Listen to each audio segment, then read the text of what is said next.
Hello friends, you are welcome to my YouTube channel tech make. So friend, आज हम लोग lathe machine यानी खराद machine के बारे में इस वीडियो के माध्यम से जानेंगे। सो फ्रेंड, आइए जानते हैं लेद मशीन के बारे में। लेद मशीन को हम लोग हिंदी में खराद मशीन कहते हैं। लेद मशीन का definition: lathe machine is a machine tool which is used to remove the material from the workpiece for performing cylindrical और conical workpiece। तो लेद मशीन जो है एक इस तरह का मशीन टूल है जिससे हम लोग सिलेंड्रिकल तथा कोनिकल वर्कपीस को बनाते हैं। और लेद मशीन को हम लोग मशीन टूल इसलिए कहते हैं क्योंकि इससे प्राय सभी प्रकार के मशीन का पार्ट्स का उत्पादन किया जाता है, इसलिए इसे हम लोग मशीन टूल भी कहते हैं। और लेद मशीन पर जो भी ऑपरेटर वर्क करता है उसे टर्नर कहते हैं। और कार के अनुसार लेद मशीन पर विभिन्न प्रकार के कटिंग टूल्स, अटैचमेंट तथा एसेसरीज का प्रयोग किया जाता है। और लेद मशीन पे हम लोग डिफरेंट टाइप ऑफ ऑपरेशन को परफॉर्म कर सकते हैं, जैसे facing operation, turning operation, taper turning operation, eccentric turning operation, drilling operation, boring operation, threading operation. इसी तरह से बहुत सारी ऑपरेशन हम लोग लेद मशीन के सहायता से कर सकते हैं। आइए फ्रेंड्स, जानते हैं लेद मशीन के मेन पार्ट्स के बारे में। तो लेद मशीन के मेन पार्ट्स इस प्रकार से है: head stock, tail stock, carriage, chuck, feed rod जिसे हम लोग फीड शाफ्ट भी कहते हैं, lead screw, machine bed, compound rest, tool post. इस तरह से मशीन का बहुत सारी पार्ट्स है जिसके बारे में आज हम लोग पढ़ेंगे दोस्त। सो फ्रेंड्स, जैसे कि आप देख पा रहे हैं हेड स्टॉक, तो इस हेड स्टॉक के बारे में अभी हम लोग स्टडी करेंगे। हेड स्टॉक जो है वो लेद मशीन का एक मेजर पार्ट्स में से एक है। It is A main parts of lathe machine. It is fitted permanently left side of lathe machine tool. तो ये जो है लेद मशीन का मेन पार्ट्स में से है और इसको जो है लेद मशीन टूल का लेफ़्ट साइड पे परमानेंटली फिट किया हुआ रहता है। और हेड स्टॉक जो है बेसिकली दो तरह का होता है। एक होता है कॉन पुल्ली हेड स्टॉक, दूसरा होता है all gear drive head stock. तो सबसे पहले हम लोग जानेंगे cone pulley drive head stock के बारे में। Cone pulley drive head stock क्या होता है? तो इस प्रकार का जो हेड स्टॉक होता है वो बेसिकली कास्ट आयरन का बना होता है। इसमें 3 या फिर 3 से ज़्यादा यानी 4 स्टेप वाली पुल्ली लगी रहती है। इसमें स्पिंडल को 2 बियरिंग पर बैठाया जाता है। कोन पुल्ली के दाईं ओर लेद स्पिंडल पर एक बूल गियर भी लगी रहती है जिसको कोन पुल्ली के साथ एक लॉक पिन के द्वारा जोड़ा जा सकता है। और इस हेड स्टॉक के द्वारा स्पिंडल को कोन पुल्ली के स्टेपों की संख्या के अनुसार विभिन्न स्पीडों पर चलाया जा सकता है।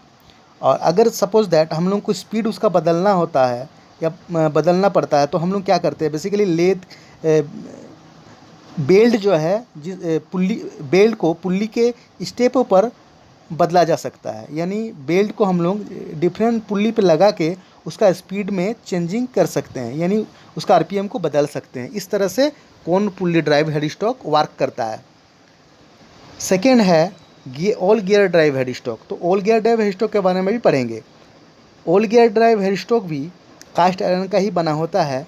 इसमें स्पिंडल पर डिफरेंट साइज का गियर फिट किया हुआ रहता है और उसके बाहर हेड स्टॉक के बाहर में बहुत सारा लीवर लगा हुआ रहता है। उस लीवर के अकॉर्डिंग हम लोग सेट करते हैं उसका आरपीएम को और लीवर से एंगेज करके हम लोग उसका डिफरेंट टाइप ऑफ स्पिंडल में सेट करके उसको रोटेट करा सकते हैं। तो इस तरह से all gear drive head stock work करता है।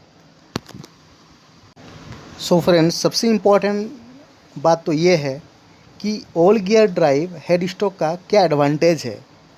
All gear drive head stock में सबसे इम्पोर्टेंट बात तो ये है कि लेद मशीन का जो स्पिंडल है उसको हम लोग हाई स्पीड आरपीएम से रोटेट करा सकते हैं और लीवर का सहायता से हम लोग स्पिंडल का स्पीड को इच्छानुसार चेंज कर सकते हैं। और इसमें और एक बेनिफिट है जैसे कि सपोज दैट वार्क के अकॉर्डिंग हम लोग उसका सही स्पीड चुन सकते हैं। और all gear drive head stock में और इम्पॉर्टेंट चीज़ है जो है हम लोग इसमें हेवी कार्ट सेट कर सकते हैं। तो इस तरह का all gear drive head stock में बेनिफिट है। और all gear drive head stock में स्लिपिंग और क्रीपिंग होने का चांसेस काफ़ी कम रहता है। सो फ्रेंड्स, सेकेंड पार्ट्स का नाम है टेल स्टॉक। तो आइए हम लोग टेल स्टॉक के बारे में स्टडी करते हैं। टेल स्टॉक क्या है? It is also a main parts of lathe machine. It can be fitted with a certain position of the lathe machine bed according to the work length. ये भी जो है लेथ मशीन का मुख्य parts में से एक है जो कि प्राय लेथ मशीन के दाएं ओर फिट किया हुआ रहता है। इसको लेथ मशीन के बेड पर किसी भी सर्टेन पोजीशन पर फिक्स किया जा सकता है। इसका मेन जो वर्क है, जब हम लोग इन बिटवीन सेंटर पे जॉब को होल्ड करते हैं, ड्रिलिंग, रिमिंग, टेपर टर्निंग, इस तरह का ऑपरेशन करने के लिए, तब हम लोग टेल स्टॉक का यूज करते हैं।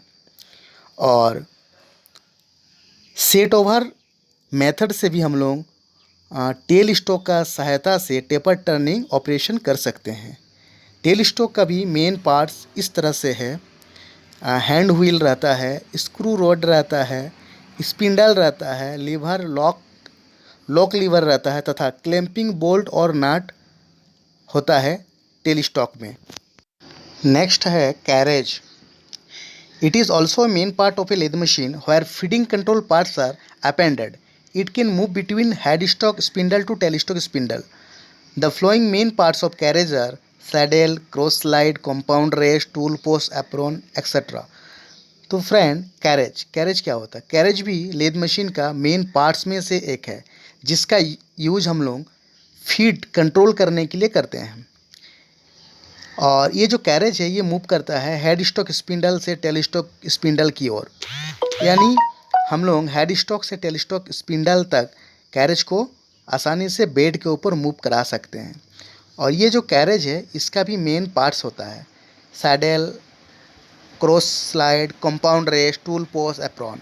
जो कैरेज का सामने वाला पोर्शन होता है उसको हम लोग एप्रॉन बोलते हैं। और कैरेज का जो ऊपर सबसे टॉप वाला पोर्शन होता है उसको हम लोग बोलते हैं टूल पोस्ट। उसके नीचे वाला पोर्शन को हम लोग बोलते हैं कंपाउंड रेस्ट। उसका ठीक नीचे वाला पोर्शन को हम लोग बोलते हैं क्रॉस स्लाइड। उससे ठीक नीचे वाला पोर्शन को हम लोग बोलते हैं सैडल। तो इस तरह से कैरेज का भी कुछ पार्ट्स होती है। नेक्स्ट पार्ट होता है चक। चक का हम लोग अटैचमेंट ही बोलते हैं। एक्चुअली चक को हम लोग हेड स्टॉक स्पिंडल पे फिट करते हैं। तो आइए फ्रेंड हम लोग चक के बारे में पढ़ते हैं। It is a type of work holding device. It is used to hold the workpiece to perform different type of operation. चक जो है वो वर्क होल्डिंग डिवाइस है। वर्क होल्डिंग डिवाइस का मतलब वर्क को पकड़ने वाला डिवाइस। सपोज दैट कोई भी वर्क अगर वो नहीं पकड़ेगा, उसको हम लोग होल्ड नहीं करेंगे तो उसमें हम लोग ऑपरेशन नहीं कर सकते हैं। तो इसलिए चक के सहायता से हम लोग वर्कपीस को होल्ड करते हैं ऑपरेशन करने के लिए।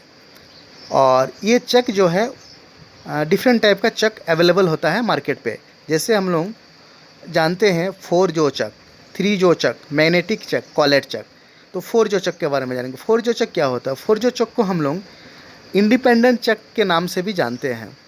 3 जो चक को हम लोग सेल्फ सेंट्रिक चक के नाम से जानते हैं। मैग्नेटिक चक में मैग्नेटिक पावर होता है और इस मैग्नेटिक पावर के थ्रू हम लोग कोई भी वर्कपीस को होल्ड कर सकते हैं। कॉलेट चक जो है इसका यूज हम लोग स्मॉल डायमीटर को होल्ड करने के लिए करते हैं। नेक्स्ट पार्ट है फीड शाफ्ट या feed rod. It is round in shape and one slot has been cut on it. It is basically used for automatic feed. Feed shaft can be engaged for auto feed. Feed shaft जो है ये ठीक lead screw के ऊपर में लगा हुआ रहता है। ये जो है राउंड शेप का होता है जिसमें एक स्लॉट कटा हुआ रहता है। स्लॉट इसलिए कटा हुआ रहता है ताकि जब हमको ऑटोमेटिक फीड देना होता है तो हमको उसमें एंगेज तथा डिसएंगेज करने में मदद मिलती है। फीड शाफ्ट का बेसिकली यूज ऑटोमेटिक फीड देने के लिए होता है। नेक्स्ट है lead screw. It is a thread rod. Acme thread is cut on it. It is fitted in front of machine. It is use to perform threading operation on the workpiece. Lead screw जो है वो threading rod होता है। उस rod के ऊपर में thread कटा हुआ रहता है। उसमें जो थ्रेड कटा हुआ रहता है उस थ्रेड को हम लोग एक्मी थ्रेड बोलते हैं, जिसका एंगल 29 डिग्री का होता है और ये मशीन का फ्रंट साइड पे रहता है। इसका यूज हम लोग थ्रेडिंग ऑपरेशन करने के लिए करते हैं। नेक्स्ट है मशीन बेड। जैसे कि आप देख पा रहे हैं machine bed. It is A part of lathe machine where tail stalk and carriage are steered. It is made of cast iron. Flowing machine beds are V-shape bed, flat shape bed and combination bed. तो machine का जो bed है वो भी lathe machine का मुख्य part में से एक है, जिसमें टेल स्टॉक तथा कैरेज रहता है। और मशीन का जो बेड है वो बेसिकली कास्ट आयरन का होता है। मशीन का बेड निम्नलिखित प्रकार से मिलता है। भी शेप का बेल्ट पाया जाता है, फ्लैट बेल्ट पाया जाता है तथा कम्बिनेशन बेड पाया जाता है। कम्बिनेशन बेड उस बेड को कहते हैं जिसमें भी तथा फ्लैट बेड दोनों का कॉम्बिनेशन रहता है, उसे हम लोग कम्बिनेशन बेड के नाम से जानते हैं। नेक्स्ट है कॉम्पाउंड रेस्ट। कॉम्पाउंड रेस्ट को फ्रेंड कॉम्पाउंड स्लाइड के नाम से भी जानते हैं। Compound rest is also known as compound slide. It is fitted on the saddle. It can be swivel till 180 degree. Feed of compound rest is given manually. So friend, compound rest जो है वो saddle के ऊपर में feed किया हुआ रहता है। उसको हम लोग 180 डिग्री तक एंगल पे उसको स्विvel कर सकते हैं, यानी मूव करा सकते हैं। कंपाउंड रेस्ट का यूज हम लोग को जब भी टेपर टर्निंग ऑपरेशन करना पड़ता है तब हम लोग एंगल सेट करके टेपर टर्निंग ऑपरेशन कर सकते हैं, जिसमें फीड जो होगा वो मैनुअली होगा। यानी कंपाउंड रेस्ट से जो भी फीड हम लोग देते हैं वो मैनुअली होता है। इसमें हम लोग ऑटोमेटिक फीड नहीं दे सकते हैं। नेक्स्ट है दोस्तों tool post. Tool post it is mounted on compound rest. It is use to hold the cutting tool. Tool post जो है कंपाउंड रेस्ट के ऊपर में रहता है तथा इसका यूज हम लोग कटिंग टूल को होल्ड करने के लिए करते हैं। टूल पोस्ट में कटिंग टूल होल्ड रहती है वर्कपीस में ऑपरेशन करने के लिए। Thank you so much. ये रहा आज का वीडियो लेद मशीन टूल के ऊपर। Thank you for watching my video. मैं और वीडियो इस चैनल के माध्यम से अपलोड करूँगा ताकि आप लोगों को ज़्यादा से ज़्यादा जानकारी मिल सके। Thank you so much.